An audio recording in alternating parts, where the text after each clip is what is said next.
کہتا ہوں کہ جوتے سیدھے کر دیے تھے ایک دن استاد کے. واہ.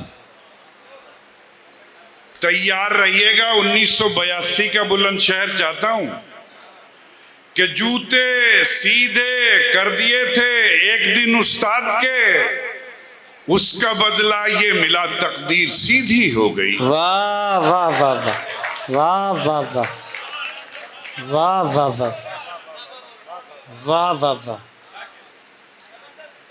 الیاس عثمانی صاحب ہمارے بہت پرانے دوست ہیں اور معذوری کے باوجود بھی تشریف لائے ہیں کہ جوتے سیدھے کر دیے تھے ایک دن استاد کے، کیا کہنے. اس کا بدلہ یہ ملا تقدیر سیدھی ہو گئی.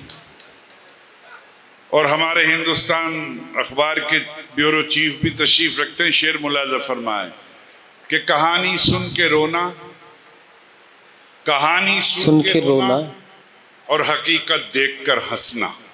واہ. پھر تیار رہیے گا. اجے تیاگی صاحب شعر ملاحظہ کریں کہ کہانی سن کے رونا اور حقیقت دیکھ کر ہنسنا، تمہارا ڈھنگ کہتا ہے سیاسی آدمی ہو تم. واہ واہ واہ واہ واہ. کیا کہنے. کہانی سن کے رونا اور حقیقت دیکھ کر ہنسنا، تمہارا ڈھنگ کہتا ہے سیاسی آدمی ہو تم. ایک اور شعر عرض کرتا ہوں کہ بہت بہت مذاق اڑاتے ہو تم غریبوں کا. پھر بلند شہر تیار رہے کہ بہت مذاق اڑاتے ہو تم غریبوں کا، مدد تو کرتے ہو تصویر کھینچ لیتے ہو. کیا کہنے. واہ واہ واہ واہ واہ واہ. بہت مذاق اڑاتے ہو تم غریبوں کا، کیا کہنے. مدد تو کرتے ہو تصویر کھینچ لیتے ہو. تصویر کھینچ لیتے ہو. کیا کہنے. تصویر کھینچ لیتے ہو. ایک اپنا پرانا شعر سناتا ہوں کہ نیکیاں کم پڑ رہی تھی نامہ اعمال میں. واہ واہ واہ واہ.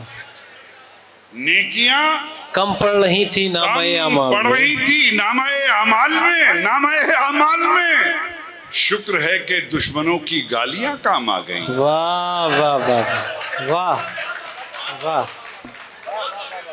نیکیاں کم پڑ رہی تھی نامہ اعمال میں، کیا کہنے. شکر ہے کہ دشمنوں کی گالیاں کام آ گئیں. ایک اور شعر سناتا ہوں. اور عام طور سے جب کوئی آخری شاعر ہوتا ہے نا تو وہ یہ کہتا ہے کہ تھکی ہوئی سماعتیں میرے حصے میں آئی ہیں، لیکن مجھے لگ رہا ہے کہ بیدار سماعتیں میرے حصے میں آئی ہیں، جاگی ہوئی سماعتیں میرے حصے میں. عرض کرتا ہوں ملاحظہ فرمائیں کہ جن پر لٹا چکا تھا میں دنیا کی دولتیں. واہ. پھر تیار رہیے گا کہ جن پر لٹا چکا تھا میں دنیا کی دولتیں، ان وارثوں نے مجھ کو کفن ناپ کر دیا. واہ واہ واہ واہ واہ. ان وارثوں نے مجھ کو کفن ناپ کر دیا. ناپ کر دیا. چند شعر اور تھوڑا سا رخ بدل کے سناتا ہوں. ملاحظہ کریں اجے بھائی کہ ناپ کر دیا کہ محبت کے چراغوں کو جو آندھی سے ڈراتے ہیں. کیا کہنے. دیکھیں جو مصرع دھیمے سے پڑھا جائے تو اس میں آپ کی ذمہ داری زیادہ بڑھ جاتی ہے تیار رہنے کی کہ محبت کے چراغوں کو جو آندھی سے ڈراتے ہیں انہیں جا کر بتا دینا کہ ہم جگنو بناتے ہیں. واہ واہ واہ